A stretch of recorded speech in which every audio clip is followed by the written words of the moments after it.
The Joe Rogan Experience. I think that's one of the weirdest things about today, right? Is that we are faced with these unparalleled crises where we don't have anything to go off of. We don't have a similar situation that happened, in 1985, where we are today with the coronavirus, and then with the subsequent lockdown of the economy, where everyone's terrified. And then you have the George Floyd murder, and then you have the looting and the riots and the chaos and the protests, and then you have the coronavirus kicks in again, and our leaders look impotent.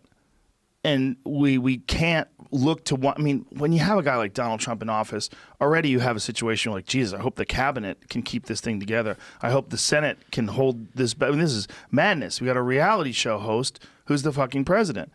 But then all the mayors are fucking up. All the governor, no one, it's not even that they're fucking up, is that no one is equipped to handle this.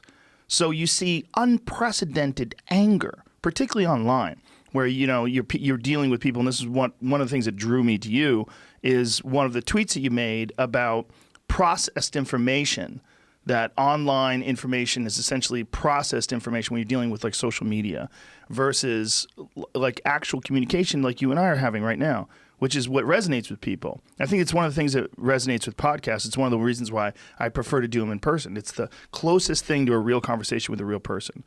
Whereas this viewing of text, white on black, white letters, in my case, I use the night mode, on a black screen, it's so weird. Like you have to interpret intent. You have to try to get, and then you're not getting any social cues from the person. You're not, there's not a back and forth. It's just you spit something out, they spit something back, and you're trying to approximate what it's like to actually talk to a person.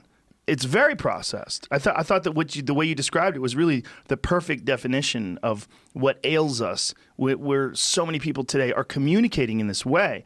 And it's very similar to people surviving off of processed food and becoming sick. It's so if you think about how processed food was created, basically, and I mean modern ultra-processed food, because these terms are all really slippery, right? Just like the term natural. So this is on a spectrum, right? The history of cooking is a history of processing food, right? You like to cook, I like to cook. That's processing food. Dessert is a kind of food that's been made to be highly palatable. So it's not about processing being intrinsically evil, but with ultra-processed foods, what you've got is you got a bunch of companies that are like, all right, what can we exploit about human appetites to make foods as compulsively eatable as possible, right? It's terrifying. You've got, I think Coca-Cola, said something like, we have to conquer stomach share. This is a term they use. What? Yeah. So like there's so you think, right, you have 100, think of a stomach, right? Like, okay, so we got 100% of the stomach. Like, how can Coca-Cola fill the maximum amount of stomach share in the humans of the world? Wow, what a bizarre way of looking at people. It's terrifying, right? And so then, and they did it. Because they got the smartest people, they've got great chemists and biologists working, day and night to figure out how to conquer stomach share. And they did it, right? And one of the ways they did it also was make it cheap and accessible. There's vending machines in every school. I mean, think for a second how crazy that is, that there are vending machines with just Coca-Cola and candy bars and stuff in every single school. We have, it's that, but it happened, right? And so now we live in a world in which extremely cheap, highly palatable, and very accessible food is everywhere. No wonder we have a problem with our diets. And that's exactly what's happening with information right now. So as I understand it, the way in which Twitter was designed, for example, they consulted with people who wanted to figure out how to keep you compulsively coming back. So like slot machines, right? They consulted with people who build slot machines to figure out, okay, what keeps people pulling the lever, right? So they could just have it refresh. You just have your tweets at the top, but instead there's a little alert button, right? You pull down, there's a little noise, like, or whatever the noise is when you pull down on it, And so they've made it compulsive. They've made it highly palatable, right? You want to keep coming back. And the thing is, the difference between ultra-processed information and ultra-processed food is that I think we're the companies now. And that really freaks me out. We're the consumers, we're also the manufacturers, and we're also the distributors. We make the meme. Someone is going to take some cut of this show and turn it into a soundbite that's highly palatable in the way that information becomes highly palatable. It's going to be oversimplified. Right. It's going to have heroes and villains. It's going to demonize someone, and it's going to be something that gives you a sense of belonging. Those are the three things I think that make information highly processed and highly palatable. We want a hit of information that's easy to understand, that demonizes someone, and that gives us a sense of belonging. And that's just like exploiting what humans want, right? You're saying, we're creatures that want to love each other. We want to belong, right? It's just the same way we want to taste salt, sugar, and fat. We want to feel these things. And the information that we have around us now, it's the same thing as a Snickers bar, except the difference is we're Snickers. We're making it. And we're behaving like junkies, like rabid junkies. If you look at, I don't know what percentage of Twitter discourse ends in people being angry with each other, but it seems like it's half at least. I mean, it's just, there's so much rabid discourse. There's just people pissed at each other and insulting each other, and it's so unlike anywhere else in the world, unless you're in a fucking war zone, like the way people talk to each other. If people talked to each other in real life the way they talked on Twitter, the emergency ward would be filled with people with broken faces and shattered eye sockets. It'd be chaos. Well, it's like road rage. It's how you treat people. It's how you treat the person in the other car that's cut you off, because they've been dehumanized. They're isolated, right? It's like Twitter just allows you to, and social media in certain ways facilitates being angry in the way that you get angry at other car. You like honk and you're like, fuck you, man, I hate you. It's like, but you know what also causes that? The reason why people do that in road rage? It's because your sensors are heightened, because you're moving so fast. Yeah. Because you're aware that split-second decision-making is it's important to survival. So when you're going 65 miles an hour and you're looking around at everybody and this guy gets in front, you motherfucker, like you're already at 7 or 8. And I think this is also a part of the problem today online, because of the coronavirus and because of the lockdown and economic instability. I mean, we're at unprecedented joblessness right now. I mean, people are really hopeless. There's a lot of people that we got one $1,200 check from the government, and then that's it. And then you hear that Kanye West got this giant loan and Judd Apatow got this giant loan. These really wealthy people are getting all this money, but meanwhile, salon owners, small business owners didn't. A lot of people are just fucking furious at everything, because it's like driving a car. You're already heightened. So this information that comes at you, maybe it wouldn't have pissed you off under normal circumstances, but now you're fucking furious. Right. It's like stress eating or something. So we have this. I hadn't really thought about that with road rage, but it does make sense, right? So when you're already at that level, then you're going to be even more likely to need that kind of information, want to participate in that kind of dialogue. You're already heightened. It's not dialogue, but no, it's not. Yeah. It's Yeah, it's and there's ways we can stop it. I really think we can stop it by focusing on problems with the system and problems with ourselves, right? It's both of us, because we're the ones manufacturing it and we're the ones consuming it. So we can do things about it. And it ranges from, I still don't have a smartphone. You don't? No. You're a flip phone guy? I have a flip phone. Wow. Yeah. On purpose? Yeah. In part, not because... But you tweet a lot. I do. So that's not good. Well, it is. I know it's compulsive. I think the reason I don't have it is because if I had a smartphone, man, it'd be all over. I'd be on it all the time. When I'm at home, because I work from home sometimes, my wife has a smartphone.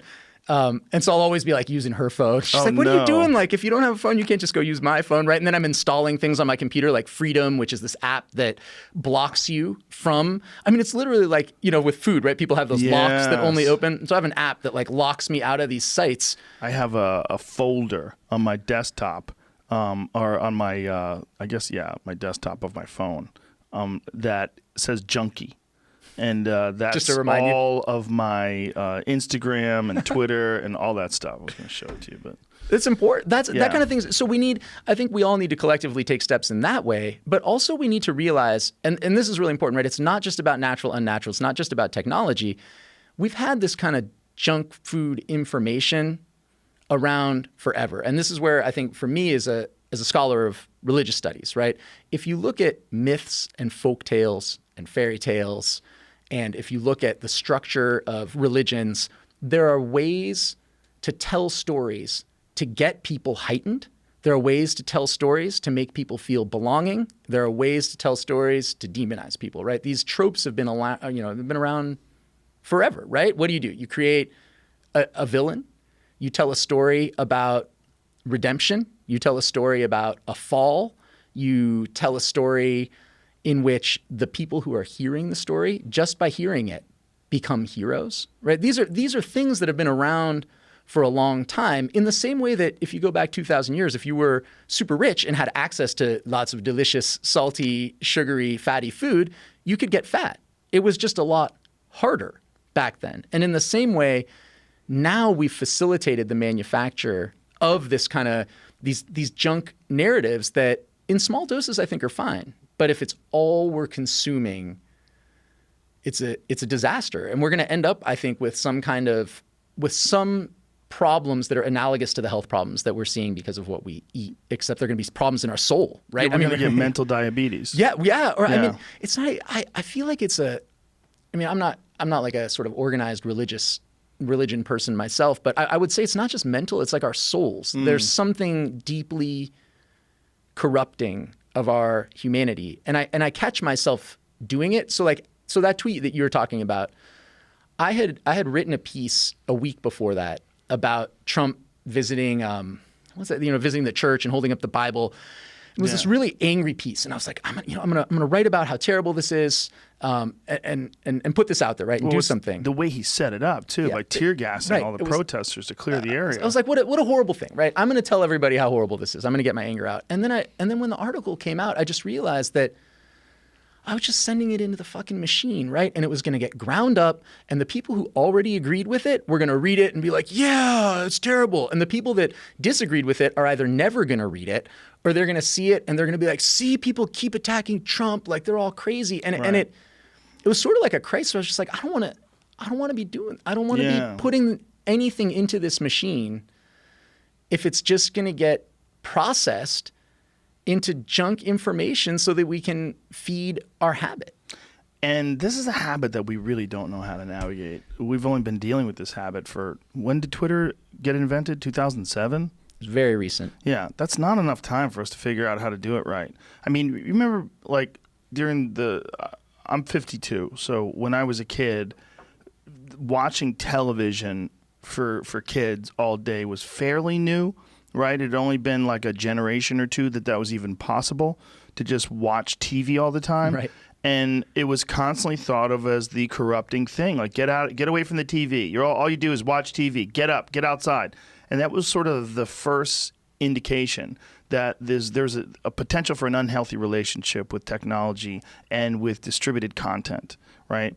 But I think Twitter is far more toxic than that, because you're actually putting the content out yourself, and then you're waiting to see how people respond, and you shift the way you interact with people based on how they respond to your tweets. Right. It's the belonging thing. Yes, or your Facebook posts or what have you. It created, I mean, it's interesting you say that, like, thinking again about food, because I'm obsessed with, like, the first book I wrote was about food, and like how we came to fear certain foods like fat or salt or sugar.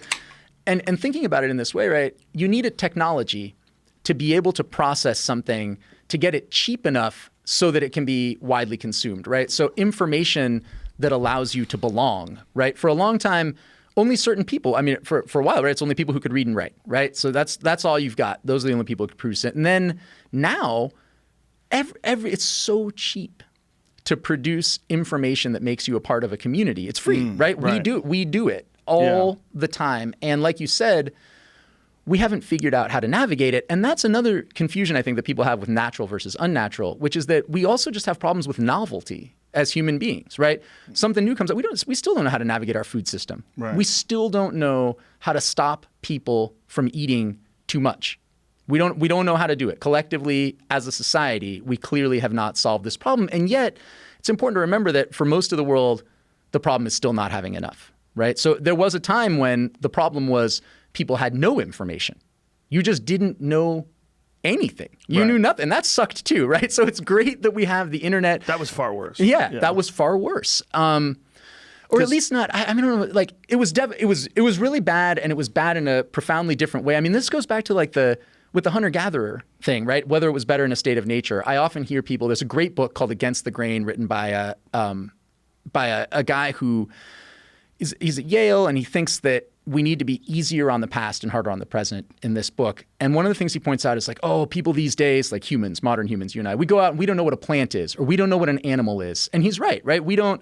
Most people don't have the knowledge of the natural world that hunter-gatherers do. But at the same time, they don't know about the germ theory of disease. They don't know about, planetary cycles. And so it's always important for me, at least, as soon as I start to get sucked into one of these binaries, right? It was so bad. It's so bad now today to remember that it was also bad in different ways in the past. And we can't make the mistake of thinking that the problem with information and our consuming of it today, we can't make the mistake of thinking that the evil is in the form. We can make it good. We can make it better. We can learn how to deal with this, I think. I hope, as long as we're conscious of the problem.